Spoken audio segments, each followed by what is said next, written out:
이렇게 올해 금값이 많이 올랐고 또 최소한 내년까지 금값이 계속 뛸 거다. 그리고 구조적으로 금값이 그렇게 쉽게 떨어지지 않을 거다라는 그런 전망의 대세를 이루면서 금테크에 관심을 갖는 사람들이 굉장히 많이 늘어났어요. 금은방 하는 분들 이야기를 들어보면은 한 고객 10명 중에 서너 분은 투자 목적으로 오는 분이다. 그리고 2030 세대도 굉장히 많다. 2030 세대도 금 투자에 굉장히 관심이 많다. 그러면은 금테크 방법이 몇 가지가 있느냐? 대표적으로 4가지 정도 방법이 있어요. 가장 전통적인 방법은 금 실물을 구입하는 거예요. 금괴를 사는 거죠. 우리가 금은방이나 은행이나 한국금거래소에 가가지고 실물 골드바를 구입하는 거예요. 대개 10g, 뭐 세돈이죠. 금 세돈.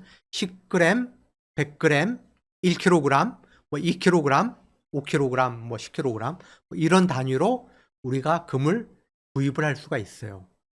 그런데 단점이 있어요. 뭐냐? 실물 금을 보관하려면 뭐 아무데나 뭐 이렇게 방치해 둘 수는 없잖아요. 뭐 금고가 필요할 수도 있고. 다음에 우리가 금을 살 때 부가가치세 10%가 붙어요. 그리고 뭐 한국금거래소에서나 뭐 은행에서 금을 구입을 할 때 5% 정도의 거래 수수료를 내야 돼요. 부가가치세 10%, 거래 수수료 5%. 적은 돈이 아니죠. 근데 팔 때는 부가세 환급을 해주는 게 아니에요.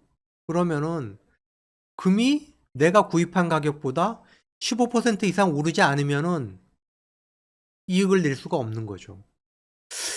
그래서 이거는 초기 구입 비용도 만만치가 않고 소액 투자자한테 적합한 방식은 아니다. 이렇게 말씀드릴 수가 있고요. 그런데 고액 자산가들은 굉장히 여기에 관심이 많고 실제로 활발히 실물 금에 투자를 하고 있다. 왜 그러냐? 우리가 부동산이나 주식이나 예금을 자식한테 물려준다. 그러면은 아시겠지만 뭐 증여를 하면 증여세를 내야 되고 상속을 하게 되면 상속세를 내야 돼요. 최고 절반을 내야 돼요. 그런데 금이라고 하는 것은 사실 추적이 쉽지가 않거든요. 그래서 내가 세금 없이 자녀에게 증여나 상속의 목적으로 실물 금을 구입하는 고액 자산가들이 많다. 그래서 자산가들은 굉장히 활발하게 금에 투자를 하고 있다라는 거고. 그러면은 그럼 뭐 소액 투자들이 할 수 있는 두 번째 방법이 뭐냐? 금 통장이에요. 은행에 가가지고 우리가 예금하듯이 금 통장을 개설하는 거예요. 골드 뱅킹이라고 하는데 장점이 뭐냐? 0.1g 단위로 소액으로 투자가 가능해요. 일시불을 넣어가지고 금을 매입할 수도 있고 매달 적립식 형식으로 금을 조금씩 사 모을 수도 있어요. 그리고 이게 나중에 내가 현금으로 찾아도 되고 실물로 금을 찾을 수도 있어요. 근데 이것도 물론 단점이 있죠. 금을 사고 팔 때 1%의 수수료가 붙고 나중에 이게 금 시세랑 연동이 되기 때문에 금 통장의 수익률이 올랐다. 그러면은 매매 차익에 대해서 15.4%의 배당 수수료를 내야 돼요. 그리고 예금자 보호 대상이 아니다. 우리가 예금을 하게 되면은 5천만 원까지는 법에 의해서 은행이 망하더라도 나라에서 5천만 원까지 보장을 해주지만은 예금자 보호 대상은 아니다. 물론 은행에다가 이제 금통장 개설하면 사실 은행이 망할 가능성은 없다고 봐야죠. 근데 어찌됐든 제도적으로는 그렇다. 다음에 금통장에 나중에 금통장을 해지를 해가지고 매매 수익이 보니까 2천만 원이 넘었다. 그러면은 금융종합소득 과세의 대상이 된다. 이런 좀 단점들이 있다. 다음에 세 번째 투자 방식은 뭐냐? 금 상장지수 펀드예요. 우리가 주식시장에 가면은 개별 종목을 살 수도 있지만은 ETF에도 투자를 하잖아요. 우리가 주식 계좌를 가지고 아주 쉽게 금 ETF에 투자할 수 있어요. 그러니까 주식 사듯이 사고 팔고 근데 문제는 이거는 나중에 실물금으로 찾지는 못한다. 현금으로만 찾을 수 있다. 그리고 금통장과 마찬가지로 매매 차익에 대해서 15.4%의 배당 수수료가 부과가 된다. 이렇게 이해를 해야 될 것 같고요. 자, 그리고 마지막으로 네 번째 방법. 사실 전문가들은 이 방법을 제일 소액 투자자라면, 그리고 가장 일반적인 투자자라면 이 방법이 비용이나 수익률 면에서 가장 괜찮다라고 하는 건데, 이게 뭐냐? 한국거래소의 금시장에 투자하는 거예요. 한국거래소에 보면은 주식시장이 있고 금시장이 있어요.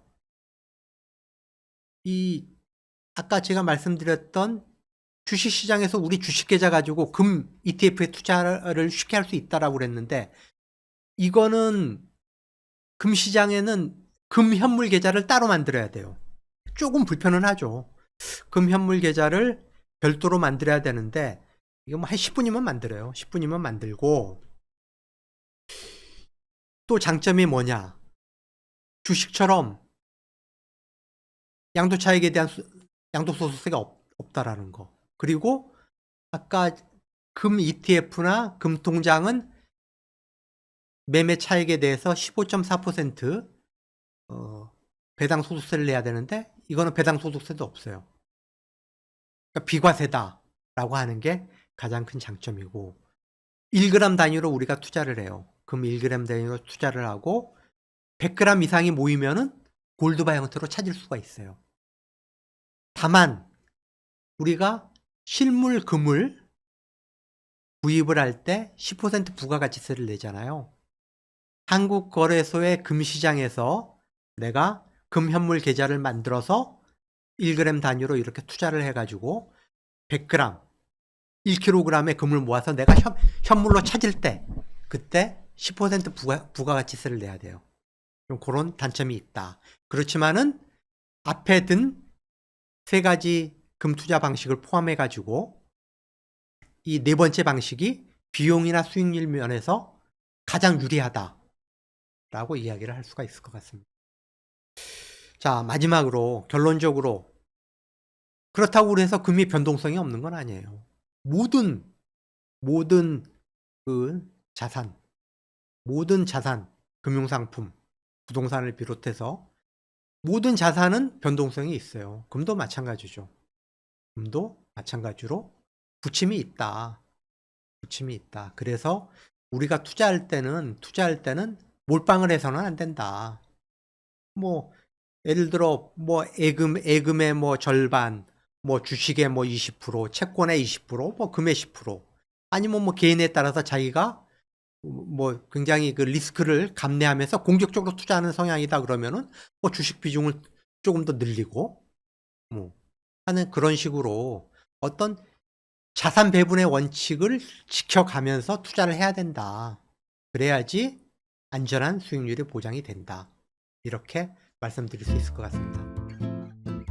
오늘 주제는 이것으로 마치고요. 다음에 새로운 더 유익한 주제를 가지고 여러분을 찾아뵙겠습니다. 시청해 주셔서 고맙습니다.